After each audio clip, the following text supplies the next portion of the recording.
Welcome to a new episode of Inside Marketing Design. This is a show where we speak to designers working at different tech companies and get a real in-depth look at how brand and marketing design functions within those companies. Today we're taking a look inside marketing design at Contentful. Contentful is a content platform that helps companies to manage content at scale across digital platforms. And I'm speaking with Grace Tai, who is the brand design team manager there. She's been at the company for about 2 years, and she recently got this promotion at the start of this year to be managing the brand design team. So we talk about that, a little bit about that transition. We touch on the goals of marketing at Contentful and how the brand design team fits into those, how they keep things organized, and how they work together with other design teams within the company to get things done. Without further ado, let's get into the episode and take a look inside marketing design at Contentful.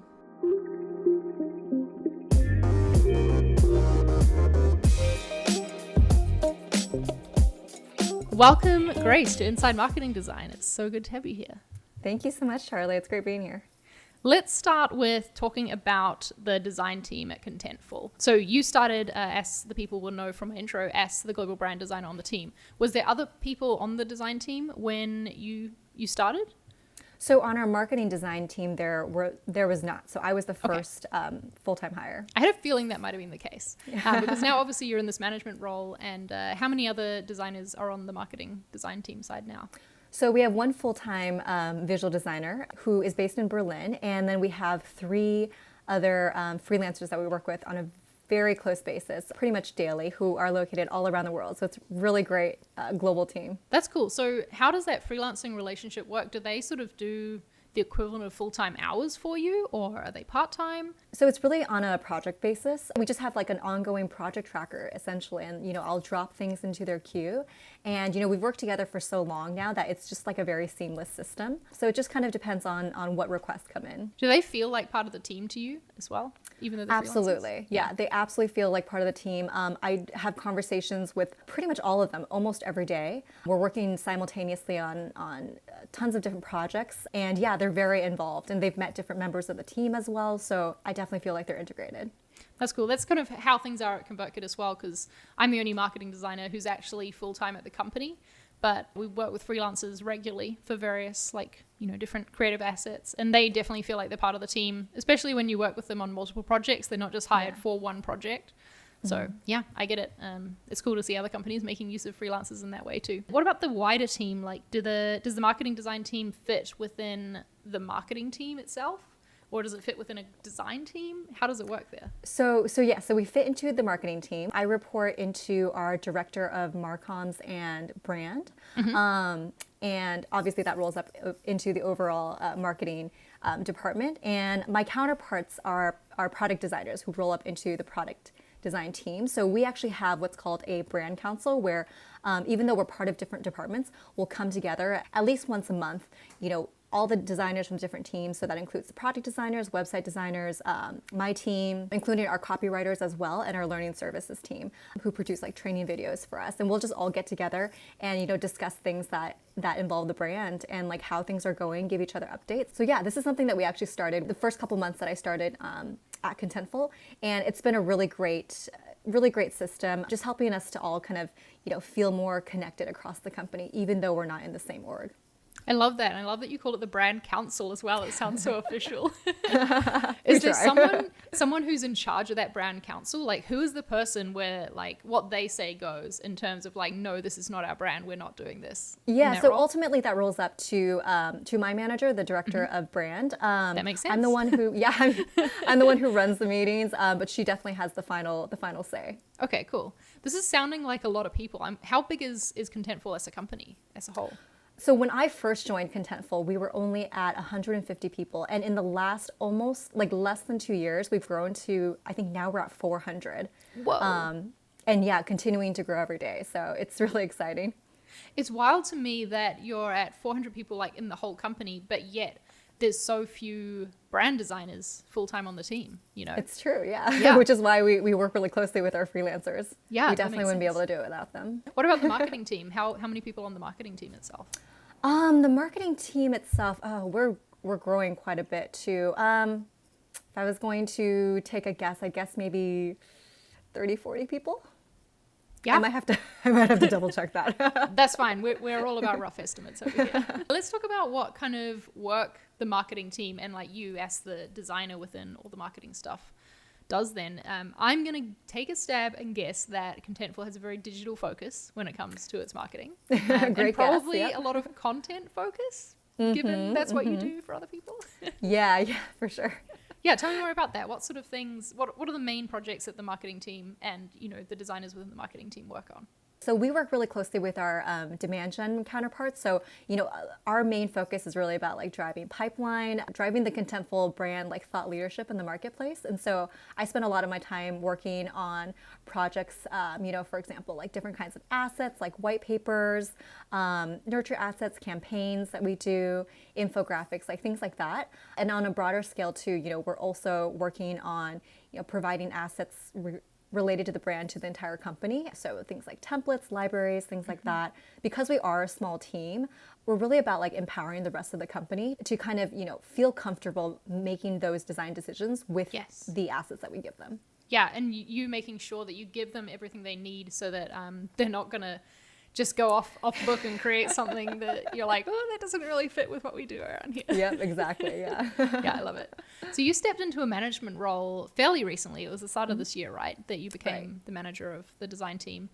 Tell us a little bit about that, about being sort of promoted from within and what that was like and what it's been like to become a manager.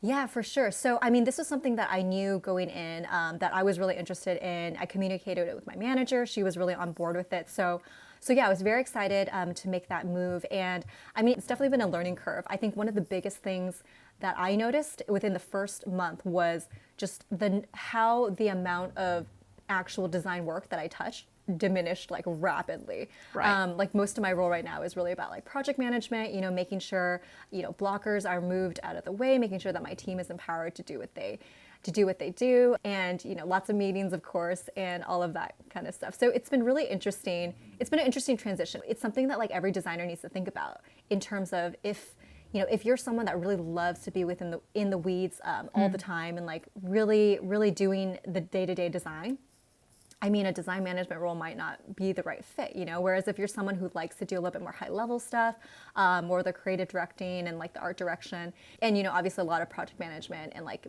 networking and meeting with people, if that's like your jam, then a design manager role would be a great fit for you. Yeah, agreed. That makes sense. It's a good thing to think about. And what are some of the things that you've learned in this transition? Any tips to share?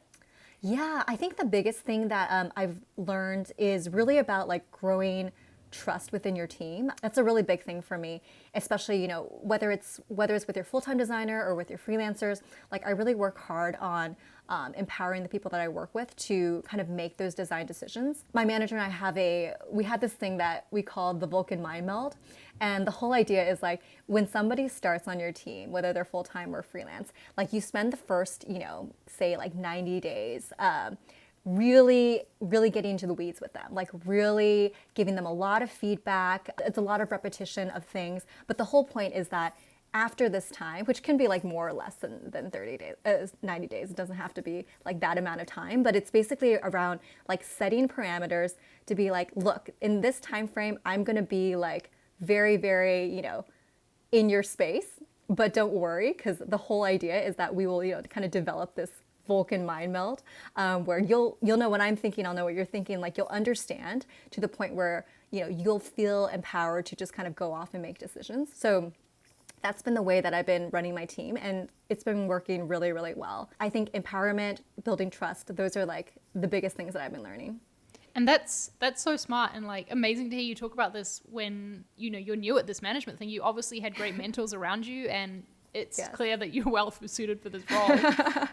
Yeah, that's a great tip. Like spending that early time really getting deep with people and getting to know them. Oh, we've got a friend in the background. How cute. My dog just came in the frame.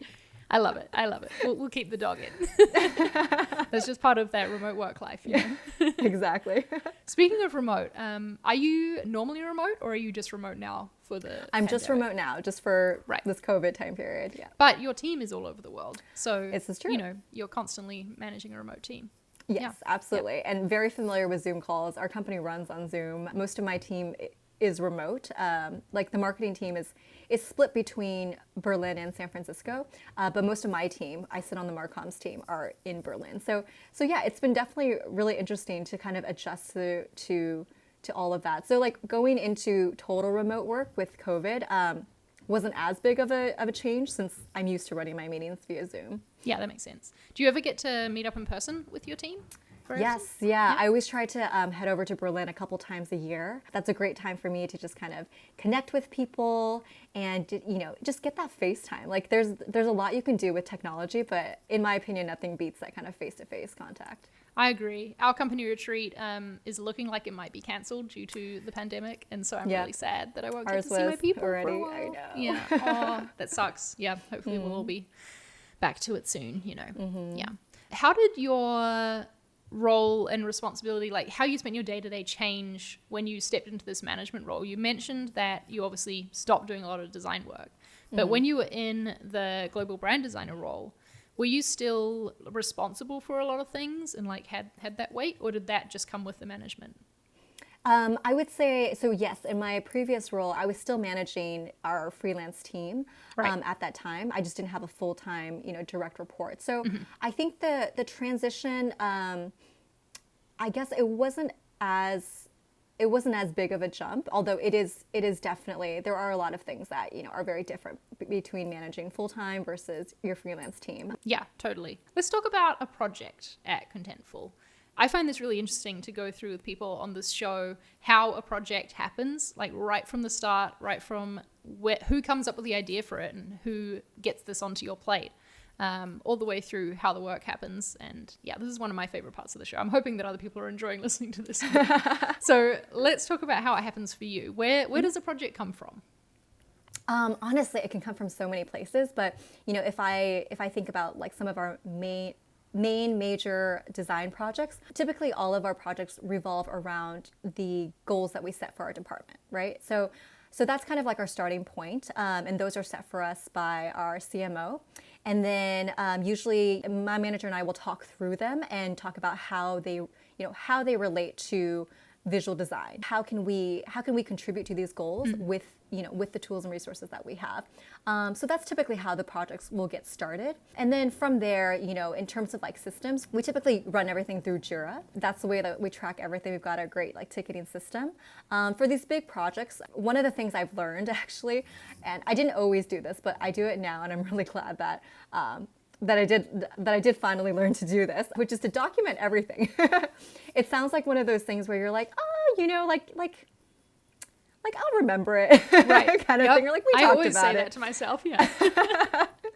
And yeah, so I've just learned, like, you know, you got to document everything, make things, the more transparent you make your projects, I find it to be generally a lot easier in the long run. So that's something that I had to learn, you know, because I was more coming into this role, I was more kind of like, oh, we'll just loop people in as we need. We have a wiki where for large projects, I always try to document, who's involved. We have a framework that we use called the Rapid framework that basically gives everyone their roles within this project, which I find that to be super, super helpful. Because I'm sure we've all had projects before where, you know, halfway through we're like, wait a second, who's responsible for that? Or like, totally. You know? Yep. Or like, oh, I should need we to have talk to asked that someone. person? Yeah. Who's still working on this? Like I need to right, find their exactly. name. Yeah. So that's been a really huge thing. For us in terms of running our projects, really documenting, having this clear framework from the get-go. And I find one of the best things about it is, you know, it really helps you with like the feedback in iteration loop. Because we all know that can be like an endless loop. Like it could, you could like be almost done with the project. And then, you know, at the 11th hour, you know, someone will come in and be like, actually. So with the documentation, it's great because you don't have to like re-explain things to people. They can read it through themselves and get all of the background. And it makes it very, very clear what those checkpoints are and when those are hit. And it's really about like setting those expectations with people to be like, look, we're going to have 2 or 3 checkpoints with this project. These are your times to say your piece. After this last checkpoint, like we're closed. Like the ship has sailed. Like speak now or forever hold your peace. Yeah, exactly. I find people really respect that, and for the most part, since we started doing that, it definitely has cut down on like the, backpedaling. Oh my gosh, this sounds so organized. And I feel like maybe it's out of necessity, right? It sounds like there's a lot of people involved with projects. Yeah. And so like this just has to be how it gets done. Otherwise, you're going to waste a lot of time filling people in. Who are the people giving feedback on a project? Like as well as you and your team of designers and your manager, what are some other stakeholders that are often involved in the main projects that you work on? Honestly, it ranges. We have such a wide variety of projects, but usually it's within our marketing team. I work closely with our product marketing managers on a lot of projects, and they'll usually weigh in like on a technical aspect. Yep. I work closely with our field marketing team, putting on events with them. So yeah, it's really across the board. Our campaign manager is like one of the people I work with most on a day-to-day basis. So yeah, it's kind of across the board. And who does the design work? Because you mentioned that you were sort of stepping back from that a bit now. Is that still something you dabble in every now and then, though? You still do some of the design work? I do dabble, and I will work on certain things. Like, for example, I'm working on a project right now establishing a design system for a lot of our content assets that we release. Up to this point, we've been growing so fast, moving so quickly that, a lot of the things that we've been creating have been kind of, make it as you go. Yeah. And you might steal this thing from this last thing. Exactly. Exactly. So it's kind of been, put together Tetris style. And so really this project is about me kind of going back to the beginning and thinking holistically. So those are the kind of projects that I will still be involved in. But yeah, for a lot of our projects, my designer will work on them, or we'll have some of our freelancers work on those projects. Mm-hmm. And is there a clear division between the work that your full-time designer will do versus what the freelancers will do? Yeah, so the work that the freelancers do typically are things that are more of an ongoing basis. Okay. So it's like, they're very well rehearsed in it, and they all kind of have their own, areas of expertise that they work on. So that's really helpful because I know that if a project of this nature comes out, I'm going to assign it to this person. And so it definitely makes that a little bit more seamless, and people can just jump right in without a lot of upfront prep work. Yeah, so it sounds like the freelancers handle more of like the production side of things. And then internally, you're handling more of the higher level stuff like the design system and making those big brand direction decisions. And then your designer will be handling any sort of internal, like new creative assets, perhaps, that aren't so routine. Exactly. Yeah. Mm-hmm. That seems very similar to how we do things too. We have freelancers work on a lot of things that are like repeated, whereas I'm internal handling more of the higher level stuff. Yeah, exactly. Yeah. So you project manage all of these projects as well, right? There's not another project manager who... Unfortunately, no. So that's all me. Tell us more about that. How do you go about managing projects? Any tools or tips to share with it? Again, it comes back to being really super organized. So whenever I have projects that are not like, rip and repeat, especially with our freelancers, I spend a lot of time on creating the brief for the project, trying to give them as much information as possible to like let them just kind of go with it. I mean, other than that, I have different spreadsheets for each of our freelancers where we will track, the project, the status, number of hours, all of those kind of details. And I find that to be really helpful. One of my freelancers actually told me that she uses that same spreadsheet now with all of her clients because she said it was so helpful. So yeah, I take that as a good sign. And then, like I said, internally, we use Jira a lot. I've honestly never thought about using Jira for anything other than like development, like product teams. I don't know why. Like, as you're saying this, it makes total sense.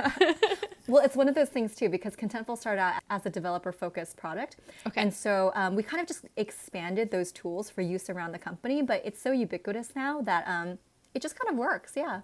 And it's just what everyone uses. I love it. You mentioned writing briefs for the freelancers. Do you tend to write like a formal brief up for either yourself or the full-time designer on the team, or are things a bit looser internally? Internally, things are a bit looser. So it kind of, again, depends on the project. But yeah, for the most part, internally, I give my designer a lot more freedom in terms of, deciding the creative direction that he wants to go in. And, I will provide the structure, and make sure that he has the proper specs and all that kind of stuff to get started. Yeah, that makes sense. Cool. And just because this is something that people love to talk about, what design tool do you use to actually get your work done? We're big users of the Adobe Creative Suite, mostly Illustrator, InDesign. Those are the top two that we use. Cool. All right. Yeah. Always good to ask that and clear that out. Okay. So you're designing a project, either the freelancers or you or the designer internally, who needs to give feedback on a project, and like who has the final sign off for something? Again, it kind of depends, but typically it's between myself and my manager. So yeah, depending on the scope of the project and things like that, she'll step in and make that big call. For other projects, I'll just do that directly. Yeah. And do you have I bet you have an amazing process for feedback as well and collecting that. Is that all done through Jira too? Does feedback happen through there? Sometimes it does. For the big projects, usually it's honestly a mixed bag. It could be a mix between email and Slack. Slack is obviously a lot easier. Sometimes email seems a little bit more formal though. So for those big like feedback check-ins, I might do it as an email just to kind of formalize it versus Slack. Make everyone treat it really seriously. Right, exactly. You mentioned before goals, that projects all come from company goals that are set, which I love hearing about. So how do you measure the success of an individual project and how it did actually do with achieving those goals? Yeah, I mean, depending on what the project is, of course, I feel like I'm saying this a lot, but it really does depend. Yeah. But like on a large scale, for most of the assets that we create, we work closely with our demand gen team. So MQLs, marketing qualified leads, are our typical barometer of how things are doing. Yeah, and forgive me for not knowing much about this, but how do they come through your site? Is that like free trial signups? Is it people signing up to your email list? Like what counts as a lead for you? Yeah, so a lot of the things that you just said, our primary way is, we will have these gated assets, for example, our white papers. Yep. And people will put in their information in order to get access to that asset. And that comes in as a lead, and then we'll qualify it. And then if it's qualified, then we'll send it off to our sales team to follow up with that person. Right. So you're not measuring just number of signups to this guide or the white paper. It's number of signups and then the ones of that who are qualified and who are a good fit for the product. Exactly. Yeah, cool. Interesting. That's another step there. We haven't talked much about web design yet, but I'm curious to know if that's a part of what you do and if you focus on the conversion rate of these pages that are offering up the white papers. Is that something that you look to like tweak and improve? We actually have a separate web design team that I work closely with. Yeah, Okay. yeah. So Tell me more about that. The web design team basically has a design manager, a UI UX designer, and then 2 devs that sit on that team that specifically focus on the website. So, I mean, I work closely with them in terms of the overall branding. So when I first started, the website looked completely different. Myself and the web designer, we went in and we kind of did like a, from soup to nuts kind of rehaul of the whole website. And so my role there was really to help her create those templates, those modules that she could later like take and reuse across the site. So that's how brand kind of works with them. We don't do the actual website designing, but we do the general, brand direction. Like we create, all of those assets that they later use. That makes sense. And so is that website design team, do they sit outside the marketing team? Are they considered they're like within, a different? Okay. They're within the marketing team. Okay. So there's like 2 separate design teams within the marketing team. Yeah. Interesting. It's an interesting setup, yeah. Yeah, cool. This is why I'm doing this show, because I think that's fascinating to hear about. And I guess you must work with them very closely on things like white papers and stuff like that, because you're going to need templates to host this content that you're putting out. Yeah, so our white papers are actually, they're mostly within our team, but we do work with them, and we work with our campaigns team on making sure that those are properly put on the website. But honestly, it's a very automated process by this point. Or, yeah, it's a well-oiled machine at this. Yeah, exactly. Yeah, I love it. Cool. So who would be the one to, like, let's say a new feature is launching at Contentful. You probably need a new feature page on the website. So the website team handles that separately, and then you handle any sort of, social media assets, campaign assets to go along with that feature.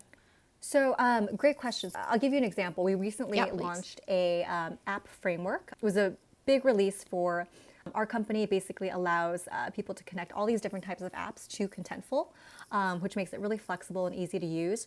And so to launch this new app framework, the website team created the page, our team developed the look of the page, right? So Right. so the look was slightly different. My visual designer created some amazing illustrations for that page, and that kind of like, branding for that feature release was then used across the board, like you said, social media assets, email campaigns, things like that. Yeah, interesting. I got sidetracked talking about web stuff because that's what I do. But we Yeah, were no talking about worries. performance. So we know about how you measure the performance of a certain project that you do. What about you individually and the other designer on the team? How is your performance managed? Do you have like OKRs, KPIs that you have to hit, that sort of thing? So the way that we do it is, so we have our overall department goals, and then from those we have our individual goals. And so we'll go over them, with our manager, and basically we will kind of identify, maybe the top like 3 to 5 things we want to accomplish in a quarter, and then we'll weight those. So the way that we are measured is, like I said, half of our measurement is based on the MQL, so based on those numbers, whatever they are, that never changes. And then the other half of the goals are a bit more qualitative. So you've got our quantitative side and our qualitative side. So a lot of that just involves, working closely with your manager to basically let them know how things are going. And a lot of it is kind of dependent on your manager to say whether or not that was successful. So like I said, it is qualitative, which I think actually works really well, because a lot of the things that we do in design, it's hard to measure, right? It's not like, websites you can kind of measure, how many people are clicking. You can measure, the number of people. Whereas, things like, branding, overall branding, right? How do you exactly measure that? It's kind of hard to say. So I do like that there's a qualitative aspect to it. Yeah, that's nice. And it feels like Contentful is obviously very, it's a place where you can grow, and then you're going to have managers who are, helping you with career development as well as just getting your work done. Yeah, definitely. Yeah, definitely. Cool. I love that. What are some areas of growth for you? Like what's next for either you in your role or Contentful marketing, like brand design team? What are some areas of growth? So I think for us, one of our biggest things is like, up to this point, like I said, we've been moving so fast, really just trying to get ourselves on our own 2 feet kind of thing. I think now we've gotten to the point where we've grown, we matured as a company. For our next stage, I would really love to see us really start to think about, again, design systems as a whole across the entire brand. Right. I like talked a little bit about those teams more. Right, exactly. I talked a little bit about one project that I'm working on, but really to expand that across the entire brand, creating these kind of like holistic systems. That would be the biggest thing that I would love to see us achieve. Really kind of, stepping into that kind of next stage of maturity. Yeah, that makes total sense. I get that completely. And what about marketing or brand design within the business? It sounds like because you're so closely tied to this really important goal for your company of the MQLs, I'm just going to sound real fancy throwing that acronym out. Tell me about the impact that you feel brand design has within the business. For sure. So, I mean, again, an example, when I first came in, we were really transitioning as a company from developer focused to enterprise focused. And so I think one of the huge things that the brand design team has been able to do is really to help our company like elevate our image. Enterprise companies are not going to buy from you if you look like, you're from like the 90s or something like that, right? Like, so the way that your brand looks visually, it's one of the first things people see. It's one of the first things people will judge you on. And so, being able to bring our brand to that caliber, I think has been really helpful in terms of opening up sales opportunities for us and helping our company just grow overall. So I'm really proud of the work that we've done in terms of really moving us into like a more professional sphere as a company. And that's really exciting too, because the company had like good growth with this focus on the brand. I'm guessing that means that at Contentful, you don't often have to fight to get design to be respected, which is a challenge that a lot of people can have at companies, For sure. I mean, at the end of the day, we are still a very developer-focused company. And so, so from that sense, I think that we're still growing into this idea of being design-led. I wouldn't say that we are right now, but I'm hoping that it's something that, as a company, we can move towards. Yeah, that's another one of those like future growth areas then, I guess. Right. Cool. Let's end by talking about what your favorite parts of your job are. What do you love about being in this brand design space? So many things. I think one of my favorite things is, because everything is so visual, you can really see what it is that you're creating. You can see the impact. And I really love that. I love being able to, click on our website and, know that like, wow, I had a really direct impact on that. Back when we could go into our office, you could walk around and, see the different parts, that I was involved in creating. All of those things I really love. Besides that, I think definitely the people, like number one for sure. Like, we just have such a great team. I love working with everybody on our team, and like when I have an opportunity to work with people, new people across the company, I just find everyone to be very, very open, very kind, and just very like transparent. Awesome. I love that. Thank you so much, Grace. This has been really interesting for me to hear about, and hopefully interesting for our listeners to hear about too, about how things work at Contentful. Where should people go to follow you online? Do you want to give a little shout out to any of your socials or website or whatever? I really should have prepared that. They can follow me on Instagram. My Instagram is creative.fancy. That would probably be the best way to find me. Great. You can also find me on LinkedIn. The LinkedIn, love it. Okay, we'll link to both of those things in the show notes if you're listening on an audio podcast player, or in the description box if you're watching this on YouTube. You can go find Grace. Thank you so much for sharing your thoughts with us, Grace. Thank you so much, Charlie. I really had a lot of fun. This is great. Awesome. Thanks for tuning into this week's episode, everyone. This was really interesting for me to hear about the split between the brand design team and the web design team in particular. I latched onto that because obviously in my role as the marketing design lead at ConvertKit, the website is the main project that I work on. So I'm always interested to hear about how these companies handle the website of stuff. I'm super impressed by Grace's organization skills. It sounds like she's got things down pat. As always, I'd love to hear what stood out to you in this episode. What did you find that was particularly unique or interesting about how marketing design functions at Contentful? Leave it in a comment if you're watching this on YouTube, because as always, the show is available both in video form on my channel, Charlie Marie TV, and also in audio form in any podcast player. Just search for Inside Marketing Design. So tell me what you found interesting about this episode, what stood out to you, either in a comment on YouTube or reach out to me on Twitter at Charlie Prangley. All right, thanks for listening, and I'll see you back next week for another look inside marketing design.